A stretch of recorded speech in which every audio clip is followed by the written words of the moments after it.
भी मुझे स्कूल से छुट्टी मिलती है, समय मिलता है, मैं वहाँ से तुरंत भाग के खेत में आता हूँ और खेत को पूरा टाइम देता हूँ। अब जो फसल आप देख रहे हो साथियों, पिकनिक के मुताबिक ये 3 एकड़ की लंबाई है।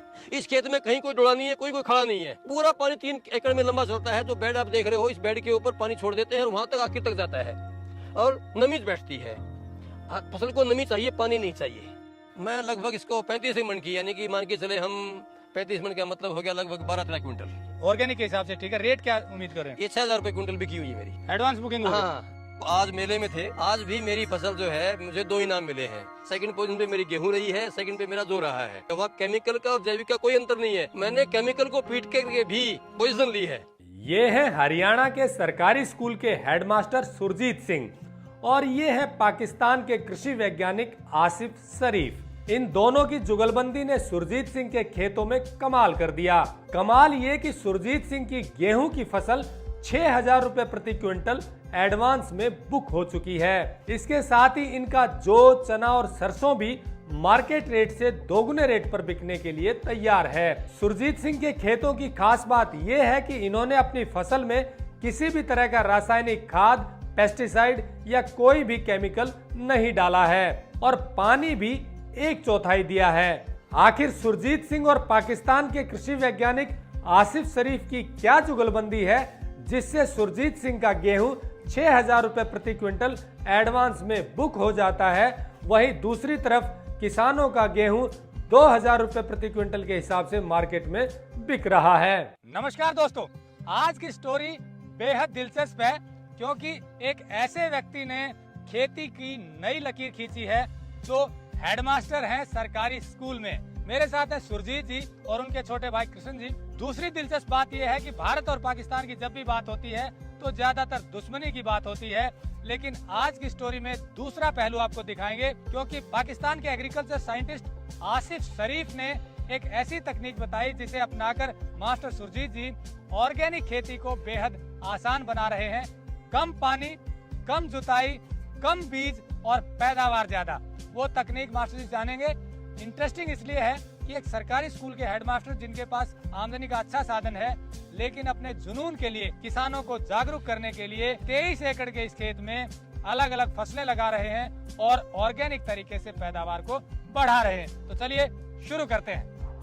टेक्निकल फार्मिंग चैनल को सब्सक्राइब करें और बेल आइकन भी दबाएं ताकि आगे आने वाले वीडियो की नोटिफिकेशन आपको मिलती रहे। सर नमस्कार। नमस्कार रसन। आपने बताया कि कम पानी, कम जुताई और रासायनिक खाद तो डालते ही नहीं, कम खर्च में अच्छी पैदावार कैसे लेते हैं, जरा जलते हुए बात करेंगे क्योंकि हम देख रहे हैं पानी का ये आपने टैंक बनाया हुआ है जी। 23 एकड़ के लिए यही टैंक है? यही टैंक है। आपको बता दें, नहर का पानी लगता है उसको यहाँ इकट्ठा करते हैं, खुला पानी देते हैं, लेकिन इतना ही खर्च होता है जितना ड्रिप इरिगेशन में होता है। कई किसान बहुत ज्यादा एक्सेसिव पानी देते हैं, उसका भी नुकसान बताते हैं। तो चलिए पानी आप बात कर रहे हैं, कम पानी, इतना ही पानी है। हाँ, इतना ही पानी। ये पानी आपने बताया कि आपके लिए सरप्लस है। हाँ, सरप्लस है। अगर 23 एकड़ में दूसरे किसान जितना पानी यूज करते हैं उससे कितना गुना कम करते हैं? लगभग हम 25% जो है पानी ही प्रयोग करते हैं, 75% पानी कम यूज कर रहे हैं हम। 75% मतलब आप 25% ही प्रयोग करते हैं। हाँ। तो आगे चलते हैं। गेहूं की फसल जो आप सामने देख रहे हैं, आपने कई वैरायटी लगाई हुई है। जी जी। शुरुआत कैसे करी वो बताइए। मैंने जी अपने खाने के लिए 8-10 साल पहले सन 2013 में जैविक खेती शुरू की 1 एकड़ से। अच्छा।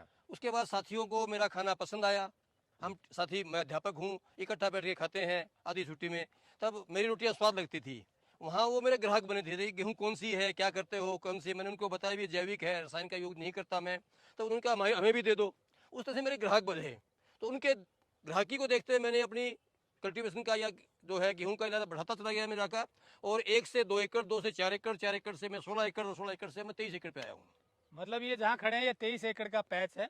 इसमें कितने एकड़ में गेहूं लगा हुआ है? इसमें लगभग 9 एकड़ में गेहूं लगा हुआ है और 8-9 ही वैरायटियां हैं। अब ये जो गेहूं आप सामने लगा हुआ है जी, इसकी तकनीक बताइए, क्योंकि ये आपने बताया कि कोई रासायनिक खाद इसमें नहीं जी है। नहीं। न तो यूरिया, न डीएपी, न कोई ग्रोथ प्रमोटर जी। लेकिन इस फसल को देखकर लग रहा है कि इसमें शायद यूरिया, डीएपी डाला गया हो, लेकिन आप कह रहे हैं कि बिल्कुल नहीं डाला और आपका जो ट्रैक है उसके हिसाब से आप पे फॉलो भी करें। तो क्या तरीका अपनाया शुरू से? मैं पहले जो है जैविक खेती जो अपने यहाँ के वैज्ञानिक बताते हैं उस ढंग से करता था, परंतु किसी साथी ने मुझे पिकनिक के बारे में बताया। उन्होंने ग्रुप में मुझे जोड़ने के लिए लिंक भेजा और मैं ग्रुप में जुड़ गया। पहली बात तो कहूँ, जिस दिन मैंने मिस्टर आसिफ शरीफ को मैसेज छोड़ा, उन्होंने कहा मार साहब आपका स्वागत है ग्रुप में। एक चीज याद रखिएगा, इस ग्रुप में किसान और किसानी के अलावा कोई बात नहीं होगी। अर्थात मैं जैसे आप शुरू में कह रहे थे वो बात दोहराना चाहूंगा। उन्होंने कहा दुनिया का किसान मेरे लिए किसान है। हमने मजहब और दीवारें, देश की दीवारें, धर्म की दीवारें हमने बांटी हैं, परंतु मेरे लिए सब बराबर है। किसान दुनिया का मेरे लिए किसान है। भाईचारे से रहिएगा। इस ग्रुप में केवल किसानी के सिवाय कोई बात नहीं होगी। आसिफ शरीफ पाकिस्तान के कृषि वैज्ञानिक हैं और भारत के बहुत से किसानों के साथ व्हाट्सएप ग्रुप के थ्रू जुड़े हुए हैं। आसिफ शरीफ ने प्राकृतिक खेती को बढ़ावा देने के लिए पिकनिक नाम की एक विधि तैयार की है, जिसका अर्थ है पैदावार कुदरती निजाम काश्तकारी। इसका अंग्रेजी में अर्थ है सस्टेनेबल नेचुरल फार्मिंग सिस्टम और हिंदी में आप इसे सतत प्राकृतिक खेती का नाम दे सकते हैं।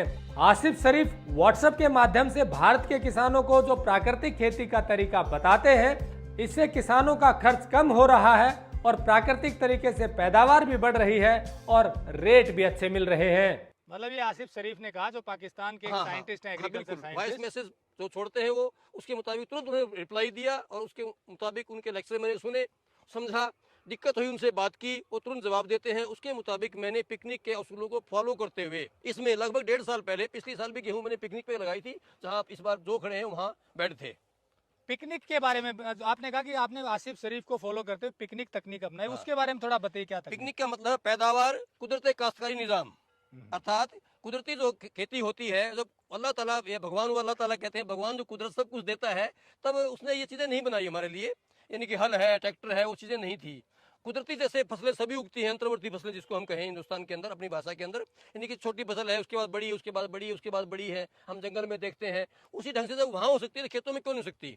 उन्होंने जो असूल बताए, 3 काम मोटे मोटे बताए, अर्थात जमीन के साथ में छिड़खानी मत करो, अर्थात बार बार जुताई की जरूरत नहीं है। उसके बाद जमीन के नंगा मत छोड़ो, पानी से डुबो के ना मारो और बार बार कल्टीवेशन ना करो। तीनों असूलों को मैंने फॉलो किया। उसके लिए पहली चीज उन्हें बताई, जमीन को 0 लेवल करो, उसके बाद सब सोलर गहरी जुताई करो, हार्ड पेन तोड़ दो। मैंने वो किया। उसके बाद में वॉश आउट किया, अर्थात भगवान जो ही मेरा सारा काम हुआ, इस साल जबरदस्त बारिश हुई, जमीन का वॉश आउट हुआ। उसके बाद मैंने बेड बनाया। इस खेत में आप जो देख रहे हो, यहाँ मैंने मूंग की फसल लगाई। HU के पिछले मेले में मेरी फसल 2nd पोजीशन पे रही मूंग, परंतु मेरे पल्ले कुछ नहीं पड़ा। भगवान ने जबरदस्त बारिश की, मूंग सारा खराब हो गया और मैंने कल्टीवेट कर दिया। अब जो फसल आप देख रहे हो साथियों, पिकनिक के मुताबिक ये 3 एकड़ की लंबाई है। इस खेत में कहीं कोई डोड़ा नहीं है, कोई खड़ा नहीं है, पूरा पानी 3 एकड़ में लंबा चलता है। जो बेड आप देख रहे हो, इस बेड के ऊपर पानी छोड़ देते हैं और वहां तक आखिर तक जाता है और नमी बैठती है। फसल को नमी चाहिए, पानी नहीं चाहिए।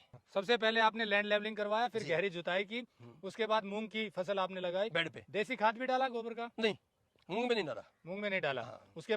उसके बाद मूंग कल्टीवेट करना पड़ेगा बारिश की वजह से। हमने गेहूं लगाई बेड पे।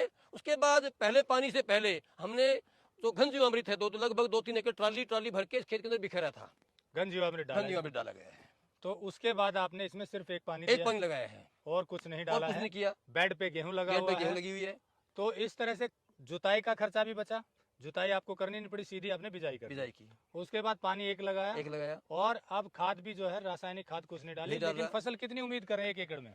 मैं लगभग इसको 35 मन की, यानी कि मान के चले हम 35 मन का मतलब हो गया लगभग 12-13 क्विंटल। 12 क्विंटल 13 क्विंटल एवरेज आप इसकी मान के चल रहे हैं। नीचे भी मान ले तो 30 मन यानी कि 12 क्विंटल भी मान ले तो भी ऑर्गेनिक के हिसाब से ठीक है। रेट क्या उम्मीद कर रहे हैं? ये 6,000 रुपए क्विंटल बिकी हुई है मेरी, एडवांस बुकिंग। हाँ। देखिए दोस्तों, 6,000 रुपए प्रति क्विंटल के एडवांस बुकिंग हो चुकी है। अब आप ये सोचिए, गेहूं अगर केमिकल से करेंगे तो 50 मन यानी कि 20 क्विंटल की एवरेज आती है, कुछ ऊपर कुछ नीचे। अब 20 क्विंटल का रेट है 2,000 रुपए प्रति क्विंटल, वो हुई 40,000 की। इनकी हो गई 12 क्विंटल यानी कि उससे थोड़ी कम हुई, लेकिन रेट है 6,000 का। 12 छिके 72,000 यानी कि केमिकल वाली 40,000, ये 72,000 और न यूरिया न DAP। अब आप कहेंगे कि फिर तो इतना रेट में कम खर्चा है तो रेट कम हो, लेकिन आपको बता दूं इसमें रिस्क रहता है। पिछली फसल को इन्होंने पूरे इसमें मिलाना पड़ा, जो इनका मूंग की फसल थी और तिल की थी, और साथ में मेहनत भी ज्यादा है, आपको लेबर कॉस्ट बढ़ जाती है। तो इस तरह से और करने की हिम्मत भी चाहिए। सब लोग सिर्फ फॉलो करते हैं, अलग जो चलता है कुछ अलग करने की, उसको तो देखिए रेट मिलता है, तो रेट ज्यादा मिला। अब एक समस्या आती है कि लेबर बढ़ जाती है, वीड निकालने की, केमिकल मारना पड़ता है। आपने क्या इलाज किया? मैंने इसमें मैनुअली खुद ही निकलवाई है। अच्छा, तो वो लेबर, हाँ वो लेबर बढ़ जाती है। वो लेबर का कॉस्ट देखिए वही है ना कि लेबर की कॉस्ट बढ़ जाती है, पर वो कंपनसेट हो जाती है उस केमिकल, खाद, फर्टिलाइजर और पेस्टिसाइड से। थोड़ा सा ज्यादा ही पड़ती है, लेकिन वो रेट फिर अच्छा मिलता है। जैसे बताया 72,000 रुपये 1 एकड़ में यदि मिल रहा है, एक तरफ 40,000 है, तो वो किसान के लिए बेनिफिशियल है, और दूसरी तरफ गेहूं खाने वालों के लिए भी हेल्थ के लिए बहुत अच्छा है।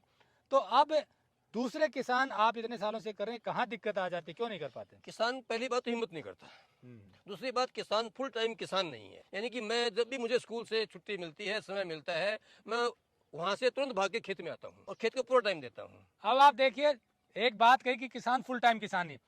सुरजीत जी हेडमास्टर हैं सरकारी स्कूल में, और सरकारी स्कूल में अपनी ड्यूटी का निर्वाह करने के बाद सीधे खेत में आते हैं। किसान समय मिलने पर ताश खेलने लग जाता है। कुछ को बुरा लगेगा, लेकिन बहुत सारे किसान ताश खेलने में ज्यादा बिजी हो जाते हैं। खेत को टाइम इतना ही देते हैं कि रासायनिक खाद छिड़का, पानी खोला, अब वो दिया और चले गए। खेत को चाहिए ड्यूटी की तरह अटेंशन, और वो सुरजीत जी ने जैसा बताया। और एक और बता दें, पीछे हैं कृष्ण कुमार जी, ये इनके छोटे भाई हैं। ये फुल टाइम खेत में ही रहते हैं, पूरी मैनेजमेंट करते हैं और साथ में इनको गाइड करते हैं मास्टर जी।